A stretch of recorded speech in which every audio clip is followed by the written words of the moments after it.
What happened when your husband tried to control you? I was reading an article about climate change at breakfast when my husband slammed his coffee cup down.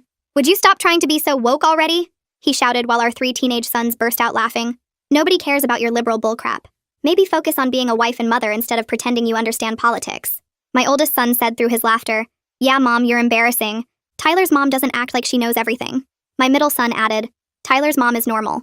She doesn't lecture everyone about recycling and pronouns and whatever." I said quietly, "I'm just trying to stay informed." My husband snorted and said, "Informed? You're brainwashed by all that woke garbage. I liked you better when you didn't have opinions. Life was simpler when women knew their place and men could be men without apologizing for it." The boys high-fived him and said in unison, "Based, Dad." I set down my phone and said, "You're right. I'll stop being woke immediately." The next morning, I threw out my husband's medications. I announced, "Your blood pressure pills, your anxiety meds, your back pain medication, all gone. Modern medicine is just liberal propaganda. Traditional men tough it out." He protested, "Those are prescribed." I said, "By a female doctor. We can't trust that. I made you an appointment with the only male doctor I could find. He's 3 hours away and doesn't take our insurance, but at least he's traditional." I pulled the boys out of sex ed and any class with female teachers. I explained, "Can't have you being corrupted by progressive ideas. You'll take shop class and gym only. The rest is indoctrination." My oldest protested, "But I need chemistry to graduate." I said, "The chemistry teacher is a woman. That's unnatural. Women shouldn't be teaching men." I also called my husband's job and said, "My husband needs accommodations for his back pain? That's victim mentality. Real men work through pain. Please make sure you don't give him any special treatment." When his boss called about it, he yelled, "Are you insane?" I said, "Really? You want a participation trophy for doing your job?" When my middle son got injured at football practice, I made him wait. I said, "Traditional men walk it off first. We'll go to the doctor, but only the male one 3 hours away. We leave at 4 a.m. tomorrow." He begged, "Can't we just go to urgent care?" I said, "Run by a female nurse practitioner. That's progressive nonsense." My youngest complained about being hungry after I served them plain beans and bread for the 5th day straight. I explained, "Seasoning is multicultural influence. Traditional American food is bland and simple. We wouldn't want to taste anything ethnic. Also, I can't work anymore since women shouldn't have careers. So this is what our single income affords now." My oldest asked, confused, "Mom worked?" I said, "Of course not. I called my boss and quit. Traditional families have one provider. Your father's salary alone should be enough if he's a real man." My husband went pale and said, "We can't afford the mortgage on just my salary." I said, "Then you should work harder, unless you need a woman's help." When my oldest tried to text his girlfriend, I took his phone and said, "Traditional courtship means you visit her in person, with her father's permission, and I chaperone." He said, "That's insane." I said, "That's traditional. I already called her parents and explained. They think you're weird now and said you can't see her." His brothers laughed until I added, "Same rules for all of you." I stopped driving them anywhere and said, "Women driving is a modern invention. You'll have to walk or wait for your father." My middle son protested, "Soccer practice is 10 miles away." I said, "Better start walking. Or quit. Sports that include girls are too progressive anyway." When my husband got strep throat, I gave him honey and prayer and said, "Antibiotics are big pharma trying to control us. Traditional healing only." He tried to drive himself to urgent care, but I'd hidden the car keys and said, "That female doctor isn't appropriate. The male doctor can see you next Thursday." I'd also canceled our insurance and explained, "Insurance is socialist garbage. Traditional men pay cash." The school called about the boys' schedules. The bank called about missed mortgage payments. And my husband's boss called about his erratic behavior since going off his medications, while the boys had no social lives and ate beans every night. My husband finally begged with dark circles under his eyes, "Please, I was wrong. Be woke. Be anything. Just stop this." I asked innocently, "Stop what?" "I'm just being the traditional wife you wanted. Unless you're saying women should have equal say in decisions?" He said, "Yes. Equal. More than equal. Whatever you want." I smiled and pulled out my laptop and said, "Good. Then you'll support me running for school board to fight for comprehensive sex education?" They all nodded frantically. I asked, "And you'll volunteer for my campaign?" More desperate nodding. I said, "Perfect. Because I already filed the paperwork. My opponent is Tyler's mom, the normal one." I showed them her campaign website full of book-banning promises and anti-vaccine rhetoric and said, "She's leading in the polls." My husband's face went white while the boys looked horrified. I said calmly, "If she wins, her policies become mandatory for the whole district. Every student will live like you've been living." My oldest whispered, "We have to stop her." I handed them voter registration forms and looked my husband in the eye and said, "Better hope we win." She's also running on a platform of banning all modern medicine from the district, including your blood pressure medication. I hand each of them a voter registration form and watch my husband's fingers shake as he reaches for the pen. His skin still looks pale and drawn from days without his medications. The boys glance at each other with expressions that finally show they understand this isn't over just because they agreed to help. My middle son bites his lip while my youngest stares at the form like it might bite him. My oldest takes his pen and starts filling out the information with careful, deliberate movements. I collect the completed forms and tuck them into my laptop bag without saying anything else. The silence in the room feels heavy and uncomfortable. The next morning, I wake up early and start putting everything back to normal. I pull my husband's medications from where I'd hidden them in the garage and line them up on the bathroom counter. He walks in while I'm arranging the bottles and actually gasps before grabbing his blood pressure pill and swallowing it dry. I call the insurance company and reinstate our policy, then email the school to fix the boys' schedules back to their regular classes. When I start cooking breakfast, I pull out every spice in the cabinet and make bacon with actual seasoning, eggs with pepper, and toast with real butter. The boys stumble downstairs and freeze when they smell the food. My middle son practically lunges at the bacon and stuffs 3 pieces in his mouth at once. My youngest loads his plate with eggs and eats so fast I worry he'll choke. They're all quieter than usual, though. My oldest keeps glancing at me like he's waiting for me to take it all away again. My husband sits at the table with his coffee and watches me move around the kitchen, and I notice he doesn't make any jokes or comments. Nobody mentions the past few weeks directly. That afternoon, while the boys are at the school, I open my laptop and start researching Suzanne Watkins's campaign platform in detail. Her website loads with a banner photo of her family standing in front of a church. I click through her policy positions and feel my stomach drop with each new page. She wants to remove every book from the school libraries that features LGBTQ characters or themes. Her sex education policy calls for complete elimination of the curriculum and replacement with abstinence-only messaging. The science section proposes removing the entire climate change unit from environmental science classes because she calls it political propaganda. Her health services policy would require parental permission for school nurses to provide any care whatsoever, including Band-Aids for scraped knees. I keep scrolling and finding worse things. She wants to eliminate the school's anti-bullying program because she claims it promotes special treatment. She opposes accommodations for students with disabilities beyond what's legally required. She wants to ban any books that discuss racism in American history beyond what she calls basic facts. I screenshot several pages and save them to a folder. This woman wants to turn our school district into something unrecognizable. My oldest son finds me in the kitchen that evening while I'm preparing dinner.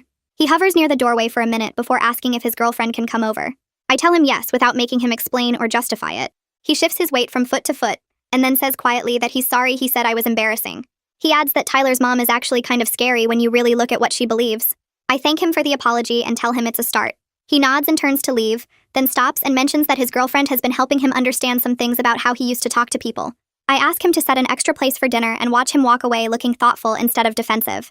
2 days later, I attend my first campaign organizing meeting at a community center across town.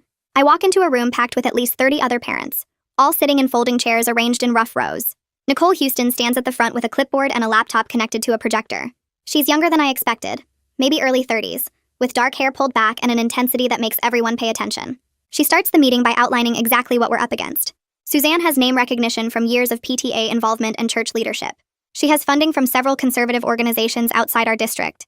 She has a polished social media presence and professional campaign materials. Nicole clicks to the next slide and says we have something more important though. We have grassroots energy and the truth on our side. She explains that parents are terrified of Suzanne's platform once they actually read it instead of just hearing the pleasant-sounding talking points. Our job is to make sure every parent in the district knows exactly what Suzanne wants to do. Nicole assigns roles and tasks with impressive efficiency. Some people will focus on door-to-door canvassing, others on phone banking, others on social media outreach. She asks me to speak at community events because my story as a mother and candidate resonates with other parents.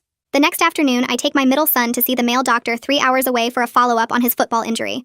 The doctor examines his ankle and shows us the x-rays on a light board. He explains that the badly sprained ankle has healed wrong because we waited too long for proper treatment. My son will need months of physical therapy to regain full mobility and strength. There might be permanent weakness that affects his athletic performance. The doctor writes a referral for a physical therapist and hands it to me without comment. On the drive home, my son stares out the window and doesn't say anything for a long time. Finally, he asks why we really waited so long to get him help. I tell him honestly that it's what happens when ideology becomes more important than common sense. When people care more about being right than about taking care of each other. He nods slowly and says he thinks he gets it now. The following week, the school counselor calls and asks me to come in for a meeting about my boys' schedule changes and subsequent reversal. I sit in her small office surrounded by inspirational posters and college brochures while she pulls up their records on her computer. She asks what happened, and I end up telling her the whole story from beginning to end. About my husband's demand that I stop being woke. About my malicious compliance experiment. About the campaign and Suzanne's platform. The counselor starts laughing halfway through and can't stop. She actually wipes tears from her eyes and has to catch her breath. When she finally composes herself, she tells me she's definitely voting for me. She says the school board needs someone who actually gets it, who understands that education is about preparing kids for real life, not protecting them from reality. She mentions that several teachers have privately expressed concern about what would happen if Suzanne wins. They're worried about curriculum restrictions and the chilling effect on classroom discussions. That same week, Nicole connects me with her husband, Christopher Houston, who runs a network of progressive activists in our area. We meet at a coffee shop downtown, and Christopher brings 3 other organizers with him. They've been fighting Suzanne's faction for years through various local campaigns and issues. Christopher explains that they're energized by having a candidate who can speak authentically about family values from a progressive perspective. Most of their previous candidates were either single without kids or didn't center their family experience in their messaging. Suzanne has dominated the family values narrative by default. I represent something they haven't had before: a mother who can talk about protecting all children, including her own, through comprehensive education and inclusive policies. The organizers offer resources including volunteer databases, phone banking tools, and connections to friendly media outlets. One woman mentions that her organization can help with childcare for volunteers who need it. A man offers to connect me with donors who've supported similar candidates in other districts. My husband sits down with me one night after the boys go to bed and admits something I wasn't expecting. He says he never actually believed most of what he was saying that morning at breakfast. He just liked the feeling of being in charge and having the boys look up to him. He liked the camaraderie of the 3 of them laughing together at my expense. The past few weeks were the most scared he's been since our youngest was born premature and spent time in the NICU. Going without his medications made him realize how much he depends on modern medicine, and how stupid his casual comments about traditional values really were. He's starting to understand why I care about these issues, why I read those articles, why I want to be involved in protecting comprehensive education. He says he's sorry for dismissing me and for teaching the boys to do the same. I tell him I appreciate the apology, and that I need him to keep showing up and doing the work, not just saying he understands. He agrees, and mentions that several guys at work have been asking him about the campaign after seeing my signs around town. A few days later, Nicole sets up a meeting between me and Ashton McGee, another mother running a grassroots campaign against Suzanne from a different angle. We meet at a local park while our kids play on the playground equipment. Ashton has been focused specifically on protecting school library funding after Suzanne's faction tried to cut the budget last year. She's built a coalition of librarians, teachers, and parents who value access to diverse books. As we talk, we realize our campaigns are stronger together than separate. Her library funding message resonates with people who care about resources and educational quality. My comprehensive education message resonates with people who care about preparing kids for real life. We decide to coordinate our messaging and events, appearing together at forums and cross-promoting each other's campaigns on social media. Ashton mentions that the local teachers union is planning to endorse candidates soon and suggests we meet with their leadership together. We exchange phone numbers and schedule a joint campaign event for the following month. Her kids run over asking for snacks, and I notice how naturally she talks to them about why she's running, explaining in age-appropriate terms that some people want to take books away from schools, and we think that's wrong. That evening, my youngest son knocks on my bedroom door holding his laptop and a stack of printouts about rising sea temperatures. He shifts his weight from foot to foot and asks if I can help him with his science project on climate change. I follow him to the kitchen table where he spreads out his research, and as we work through the data together, he mentions that Tyler said some really nasty things about their female English teacher at lunch today. He tells me it made him feel weird in a way it wouldn't have a month ago, like he suddenly noticed how mean it sounded instead of just laughing along. I ask what Tyler said, and my son explains it was crude comments about her body and jokes about women being too emotional to teach properly. He says he didn't laugh this time, and Tyler called him whipped. The next morning, the local newspaper arrives with profiles of all the school board candidates spread across 2 full pages. Suzanne's photo shows her standing in front of a large church with her husband and son, all 3 wearing matching polo shirts, and the caption reads something about returning to traditional values and protecting children from dangerous ideologies. My photo shows me at a PTA meeting from last year, leaning over a table covered in papers, and my quote talks about protecting every student's right to comprehensive education, regardless of their background or beliefs. I stare at the contrast between the 2 images and realize how perfectly they capture what this election is really about. My husband gets called into his boss's office that afternoon and has to explain the whole accommodation request situation.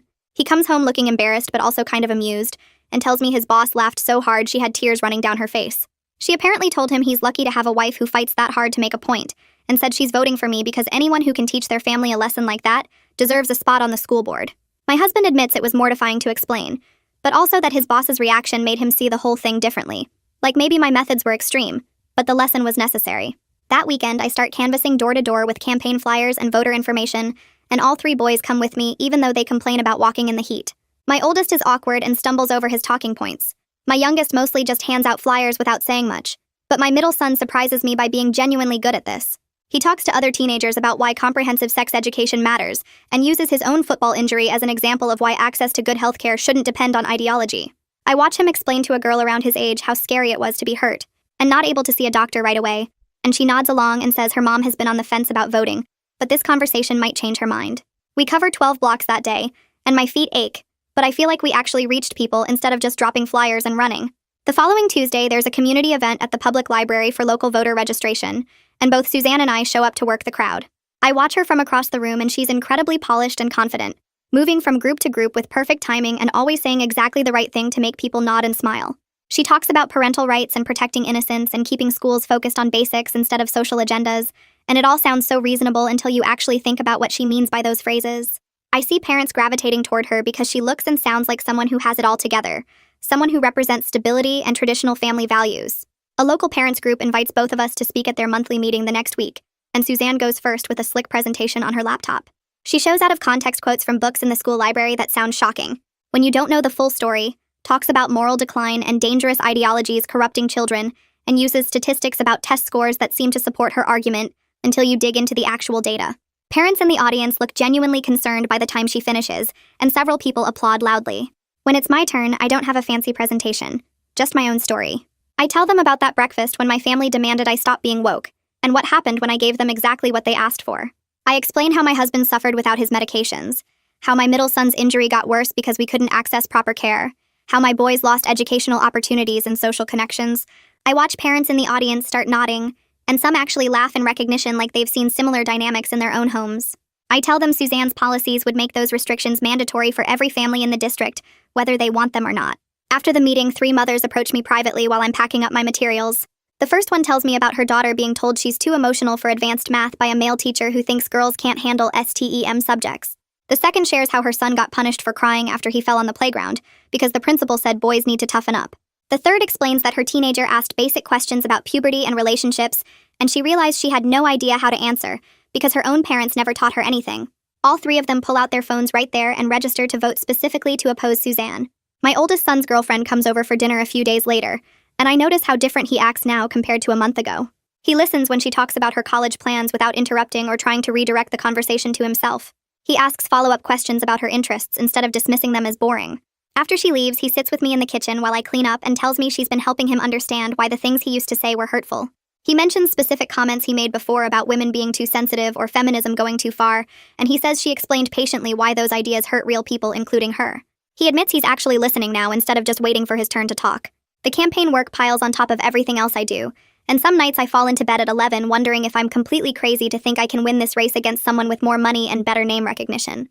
But then the next morning, my youngest brings me coffee without being asked and sets it on my nightstand.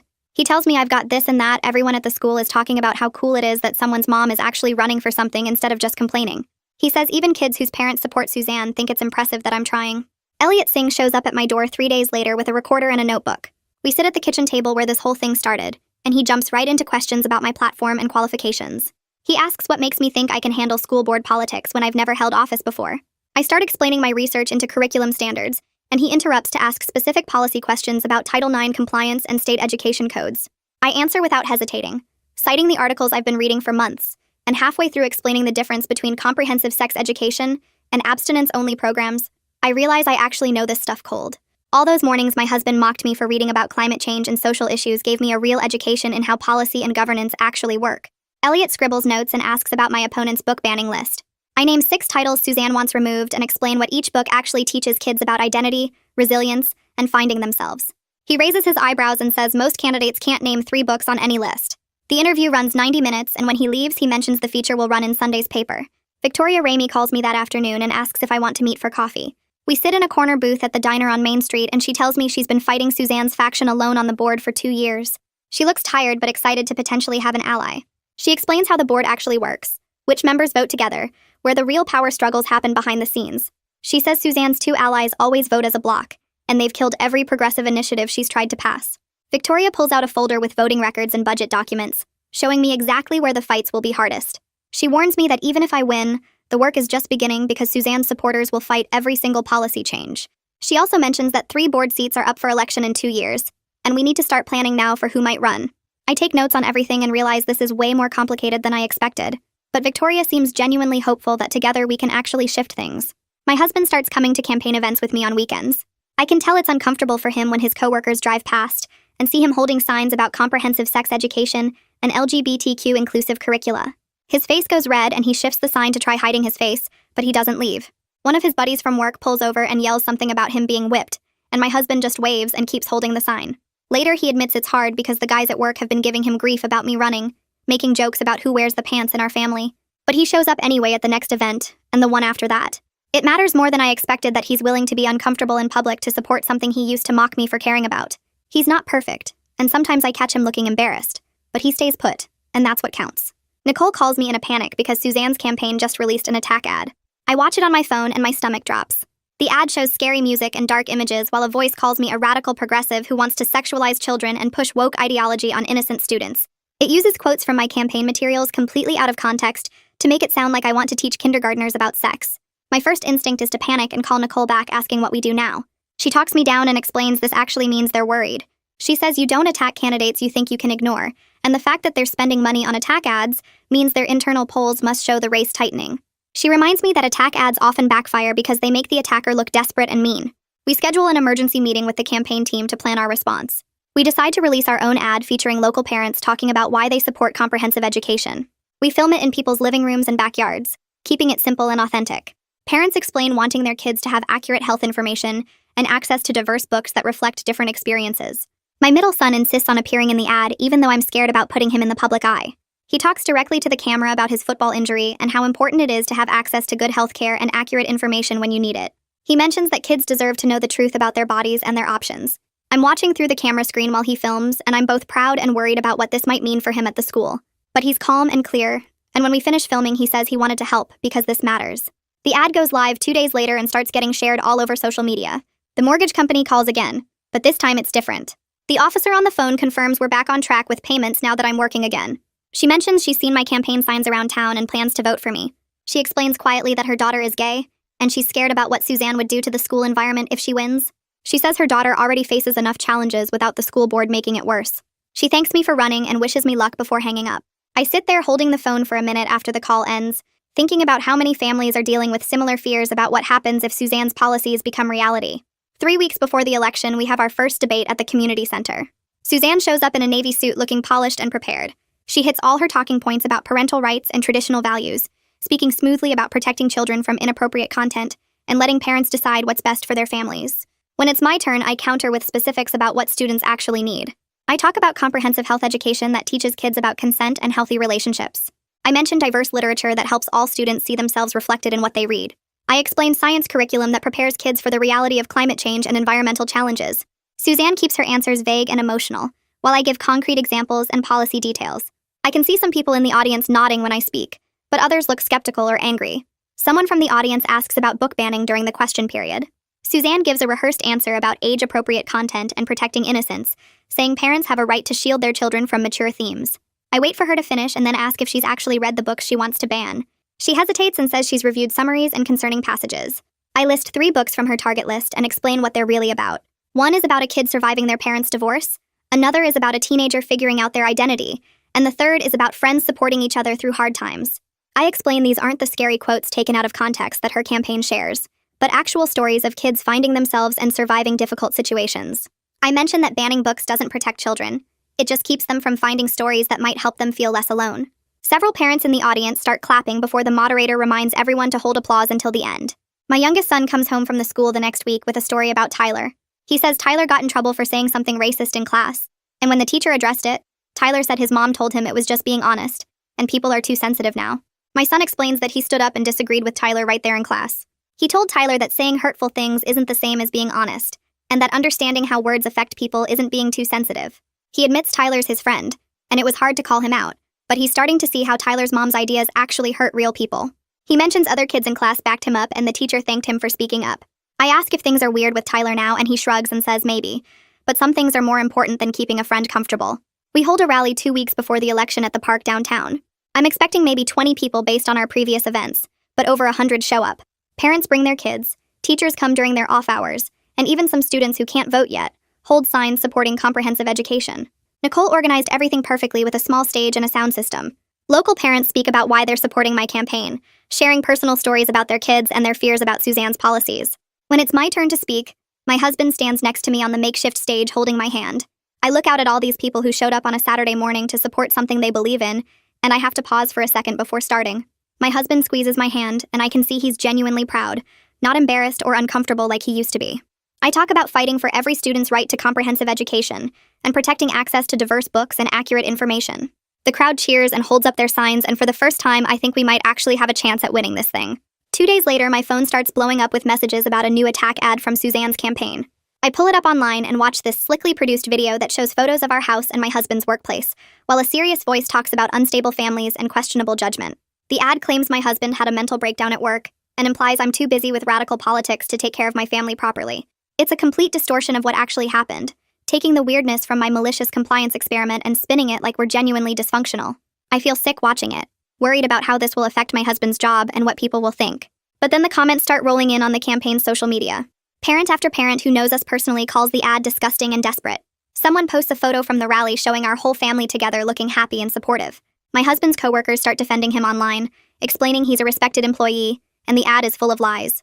By the end of the day, even people who weren't supporting me before are saying the attack crossed a line. Nicole calls that evening and says the ad actually helped us because it made Suzanne look mean and dishonest. She thinks we might have picked up swing voters who were turned off by the nastiness. My oldest son comes home from the school the next afternoon looking upset in a way I haven't seen in months. I ask what happened, and he sits down heavily at the kitchen table.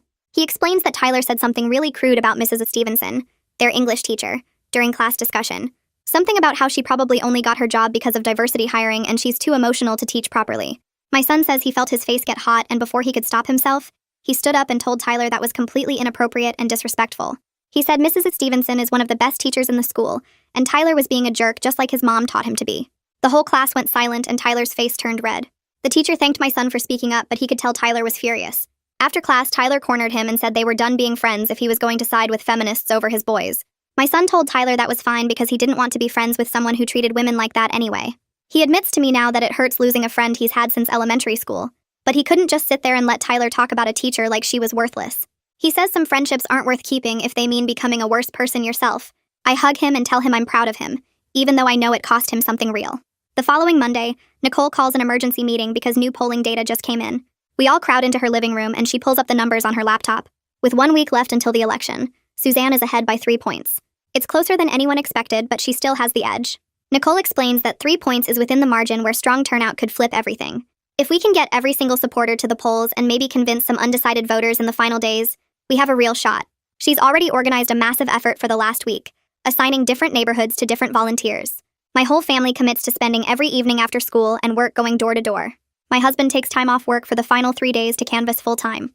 Nicole hands out scripts and walking lists and reminds everyone this is when campaigns are won or lost, in the final push when people are actually paying attention. The energy in the room is intense, everyone suddenly understanding that we might actually pull this off if we work hard enough. I run into Rodney Watkins at the grocery store on Wednesday evening. We both freeze when we see each other in the cereal aisle, and for a second I think about just walking away. But he clears his throat and says he respects that I'm running even though obviously he's supporting his wife. He looks uncomfortable, shifting his weight and not quite meeting my eyes. Then he leans in slightly and says quietly that he's not sure he agrees with all of Suzanne's positions anymore. He says some of the things she's been saying on the campaign trail have made him uncomfortable, especially about medical care and what books kids should be allowed to read. But he can't say any of that publicly because she's his wife and he has to support her. He asks if I understand and I nod, because I do. I almost feel sorry for him, trapped between loyalty to his wife and growing doubts about what she actually believes. We stand there awkwardly for another moment before he says good luck and pushes his cart away. I watch him go and wonder how many other people in Suzanne's life are quietly questioning her ideas, but feel like they can't speak up. My middle son has physical therapy on Thursday afternoon, and I drive him to the appointment. His ankle is healing well and he's been working hard at the exercises. The therapist, a woman in her 40s named Maria, puts him through his movements and seems pleased with his progress. As we're finishing up, she mentions casually that she's voting for me. She says she's tired of seeing kids come in with injuries that got way worse because their parents delayed treatment for ideological reasons. She explains it happens more than people think. Parents who don't trust female medical providers or who think tough kids should just push through pain. She's seen sprained ankles become permanent damage and infections that could have been simple become serious because families waited too long to get proper care. My son looks at his own ankle and I can see him making the connection to what almost happened to him. Maria says she's glad to see a candidate who understands that kids need actual health care, not ideology. As we leave, my son is quiet, but I notice him walking more carefully, like he's newly aware of how lucky he is that his injury is healing right. 3 days before the election, there's a community forum where all the school board candidates make final statements. The high school auditorium is packed with parents and teachers and even some students. Suzanne speaks first and she's clearly prepared for this moment. She gives this emotional speech about protecting children from dangerous ideas and preserving innocence. She talks about parental rights and traditional values and keeping schools focused on basics instead of social agendas.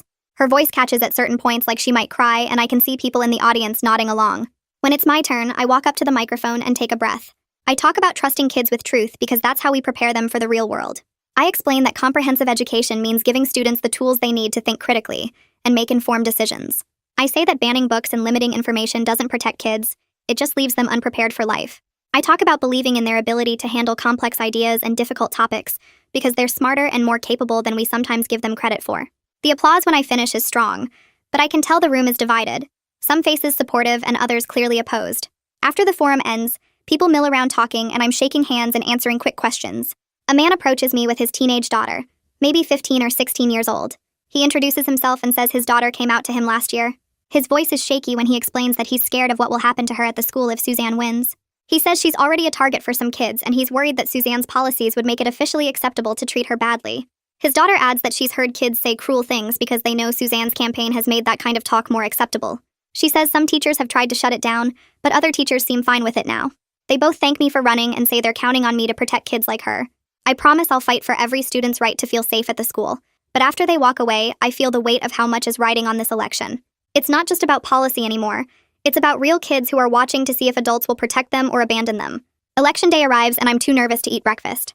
My stomach feels tight and my hands shake slightly when I try to pour coffee. My oldest son is 18 now and this is his first time voting, which feels huge.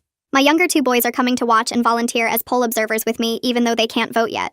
We all pile into the car and my husband squeezes my hand before starting the engine. He says that regardless of what happens today, he's grateful I made him wake up. He says the past few months have been hard, but they taught him things he needed to learn about himself and about respecting other people's knowledge and experience. My oldest son reaches forward from the back seat and squeezes my shoulder. We drive to the polling place in silence, everyone lost in their own thoughts about what this day might bring. The hours at the polling place crawl by in this strange mix of boring and stressful. I see neighbors and parents from the school coming in to vote. Some smile and give me thumbs up. Others look away or hurry past without acknowledgement. Mrs. Gomez from the PTA stops to hug me and whisper good luck. Mr. Rodriguez, who spoke at our rally, brings his whole family to vote and makes sure I see them.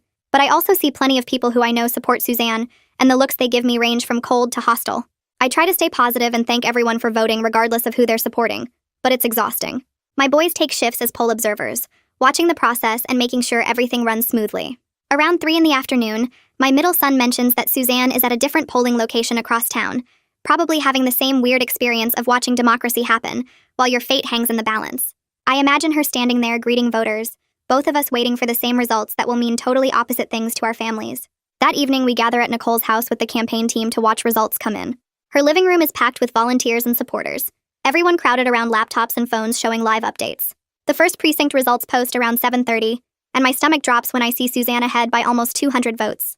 Nicole immediately reminds everyone that we knew early returns would favor Suzanne because her strongest areas report first. She pulls up a spreadsheet showing which precincts are still out, and explains that our best neighborhoods report later in the evening. She says this is exactly what we expected and we just have to wait. But waiting is torture. Watching the numbers update every few minutes and doing math in my head about what we need from remaining areas. My youngest son sits next to me refreshing the results page constantly. My husband brings me water I don't drink, and my oldest son paces between the living room and kitchen like he can't sit still. My boys crowd around the laptop on Nicole's coffee table, faces lit by the screen glow as they refresh the results page over and over. My youngest has a notebook out doing math in the margins, calculating percentages we need from each remaining precinct, and muttering numbers under his breath. My middle son opens a pizza box someone brought and eats slice after slice without seeming to taste it, just chewing mechanically while his eyes stay locked on the screen. My oldest paces between the couch and the window until his girlfriend grabs his arm and pulls him down next to her, but his leg bounces so hard it shakes the whole couch.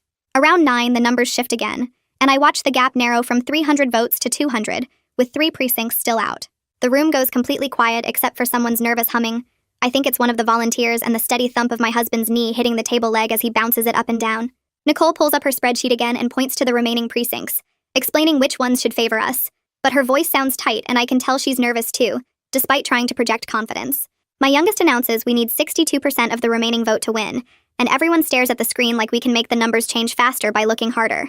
The next precinct finally reports and the room explodes as we jump into the lead by 50 votes. People are screaming and hugging, but Nicole shushes everyone frantically, saying there are still 2 precincts out and anything can happen. Literally anything. My husband pulls me close and I can feel his heart beating so fast against my back, matching the rhythm of my own pulse hammering in my ears. The celebration dies down into tense waiting again as we stare at the screen showing our tiny 50-vote lead. Results keep trickling in from the remaining precincts, but they're split somehow, different parts reporting at different times, and we watch the lead swing back and forth like a pendulum. Ahead by 30 votes, then behind by 20, then ahead by 70. My oldest son has gone pale and keeps swallowing hard like he might throw up, and honestly, I feel exactly the same way. My stomach churning with every number change. Someone's phone dings and everyone jumps, but it's just a text message, not a results update. At 10:30, the final precinct posts its numbers, and we surge ahead to 112 votes. The room holds its breath as we wait for the official certification. Nobody moving or speaking, but Nicole is already crying and throwing her arms around Christopher, and then other people start celebrating around us, cautious at first and then louder. My phone rings and I nearly drop it answering. The election office worker on the other end confirms the results officially, explaining that I won by 112 votes out of nearly 8,000 cast. She mentions that it's close enough Suzanne could request a recount, but it would cost money, and probably wouldn't change anything. The words feel unreal even as I hear them. I'm going to be on the school board. My boys tackle me in a group hug that actually knocks me backward into the couch, all three of them talking at once and squeezing so hard I can barely breathe. My husband is crying, actual tears running down his face, and he keeps saying he's sorry, that he's so sorry it took almost losing everything for him to understand why this mattered so much. I'm crying too, overwhelmed by the exhaustion of months of campaigning, and the relief of winning, and the weight of what comes next, what I actually have to do now. The celebration continues around us, but I feel frozen in this moment with my family, all of us holding each other and crying. Around 11, my phone rings again, and the screen shows Suzanne's number. The room goes quiet as I answer, and she's gracious on the phone, congratulating me and saying she hopes I'll represent all families in the district, not just the ones who voted for me. I thank her and mean it, even though I know she'll be organizing opposition to everything I try to do from day one.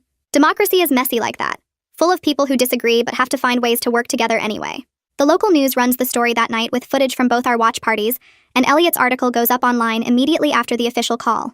The headline reads, "Mother's malicious compliance leads to the school board victory," and the story tells everything. The whole tale from that breakfast argument about me being too woke, through my response showing them what traditional really meant, all the way to this campaign and tonight's results. I read it on my phone while people celebrate around me, and it feels surreal seeing my life turned into a news story that other people will read and share. The next morning, I wake up to my phone buzzing constantly with messages that haven't stopped since the results came in. Parents are thanking me for running, teachers expressing relief that someone will fight for comprehensive education, students saying they feel safer now knowing the board won't ban books or eliminate sex ed.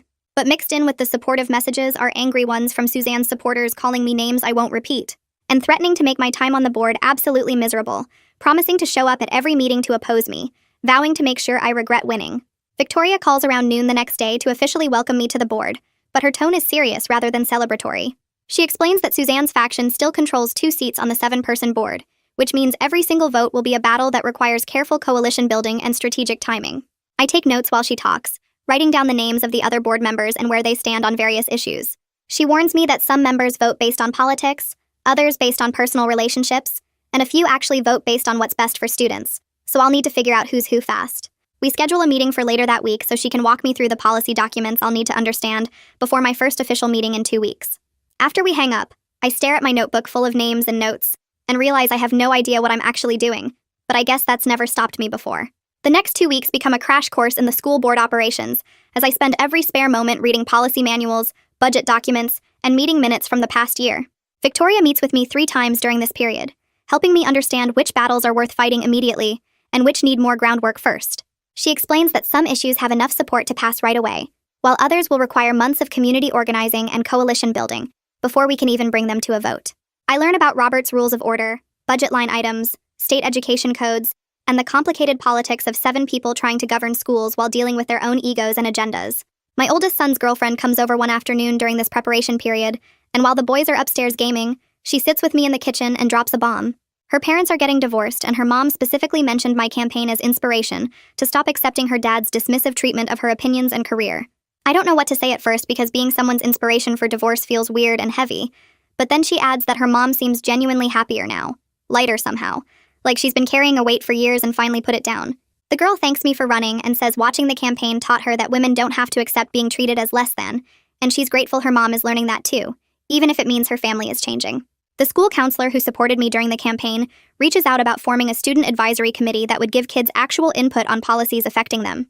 She's excited because it's exactly the kind of thing Suzanne would have opposed as giving children too much power, but now we can actually implement better ideas that include student voices. We schedule a planning meeting to figure out how to structure the committee, how students would be were selected, and what kind of authority they'd have in the process. My middle son's ankle finishes healing around this same time, and his coach pulls me aside at pickup to mention something interesting. My son has been standing up to teammates who make sexist jokes about the girls on the team, and while it's made him less popular with some of the guys, The girls really respect him for it, and the team dynamic is actually improving. The coach says he's noticed a shift in my son's attitude this season, more mature somehow, more aware of how his words affect others. I don't tell the coach about the beans and the 3-hour doctor visits, but I think about how sometimes the hardest lessons stick the deepest. My first official board meeting arrives 2 weeks after the election, and I'm so nervous I barely sleep the night before. The meeting room is smaller than I expected, with 7 chairs around a table and rows of seats for community members who want to observe. I propose updating the sex education curriculum to include information about consent, healthy relationships, and LGBTQ topics, using the research and talking points Victoria helped me prepare. Suzanne's 2 faction members oppose it predictably, using the same tired arguments about parental rights and age-appropriate content that she used during the campaign. But I have the votes with Victoria and 2 other members who believe in comprehensive education, and the measure passes 4-3. The vote makes local news that evening, and my phone explodes again with messages ranging from enthusiastic support to furious outrage. Someone leaves a nasty note on my car windshield calling me a groomer and threatening to recall me from the board. But 3 neighbors bring over flowers and thank you cards saying they're proud of me. My husband deals with some comments at work from people who disagree with the vote, but he handles them better than I expected, firmly shutting down anyone who tries to criticize me and explaining that he supports comprehensive education for all students. 2 months into my term, we pass a policy protecting students' right to use names and pronouns that match their identity. It's a small thing in some ways, just words on paper about how teachers should address kids, but it means everything to students who've been struggling with whether school is a safe place for them. I get an email from a trans student saying she finally feels safe at the school, that knowing the board officially supports her right to be herself makes her actually want to come to class instead of dreading it. My youngest son gets assigned a project about local government and asks if he can interview me about the school board for his report. I answer his questions about how policies get made, what the board does, why local government matters, and he records everything on his phone with surprising focus. When I read his final paper a week later, he's written about how he used to think caring about politics was embarrassing, but now he sees it's how you actually protect people and make things better. He includes a section about how his mom went from reading articles at breakfast to changing actual policies, and he wants to do something similar when he grows up, maybe run for office or work on campaigns. Suzanne shows up at a board meeting 2.5 months into my term with a group of about 15 supporters to protest our new policies. They fill the community seating area, and several of them speak during public comment, using their 3 minutes each to argue that we're pushing inappropriate content on children and ignoring the will of parents. It's tense and uncomfortable, especially when one of them directly calls me out by name and questions my fitness to serve. But I stay calm and respond by explaining that our job is to serve all students, not just the ones whose parents are loudest, and that means creating schools where every kid can learn and feel safe, regardless of their identity or family background. I noticed that some of Suzanne's supporters actually seem to listen, instead of just waiting to argue, and one woman in the back nods slightly when I talk about protecting vulnerable students. The meeting ends without any real resolution because protests don't change votes. But I drive home thinking about how democracy means constantly having these uncomfortable conversations with people who disagree and how that's exhausting, but also kind of the whole point. 6 months into my term, the district releases standardized test scores, and several areas show improvement compared to last year.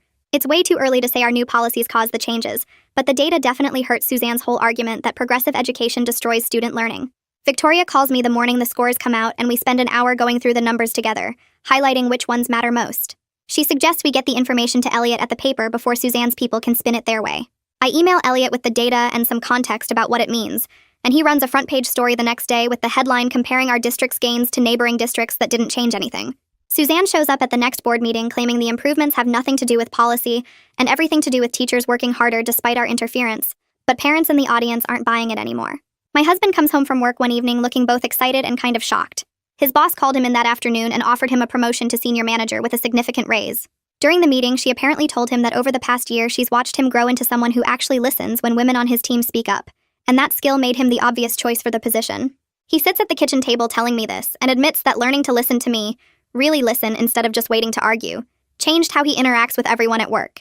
He's not perfect, and sometimes still defaults to his old patterns of talking over people or dismissing ideas too quickly, but now he catches himself and corrects course instead of doubling down. The promotion means we're more financially stable than we've been in years, and he credits me for basically forcing him to become a better person, even though it sucked at the time. My boys are all doing well in the school now, actually well instead of just getting by. My oldest started dating someone new a few months ago, a girl from his AP history class who challenges him in debates and doesn't let him get away with lazy arguments. I've heard them discussing books and politics in the living room, and he actually listens to her perspective instead of just waiting for his turn to talk. My middle son volunteers every Saturday morning with a youth sports program, teaching little kids about teamwork and respect, and his coach told me the younger players really look up to him. My youngest joined the environmental club at the school, the same kind of group I used to read articles about at breakfast back when that would get me mocked. He came home last week excited about a recycling initiative they're planning, and asked if our family could start composting. A year after that breakfast confrontation that started everything, we're sitting around the same table eating dinner that I actually seasoned properly. My husband scrolls through his phone between bites and suddenly says he just read something really concerning about climate change, and we should talk as a family about what we can do to help. My boys all agree without any trace of mockery, and my oldest even mentions something his girlfriend told him about carbon footprints. I smile into my coffee and think about how sometimes the best way to teach people is to show them exactly what they're asking for, then give them the chance to choose something better.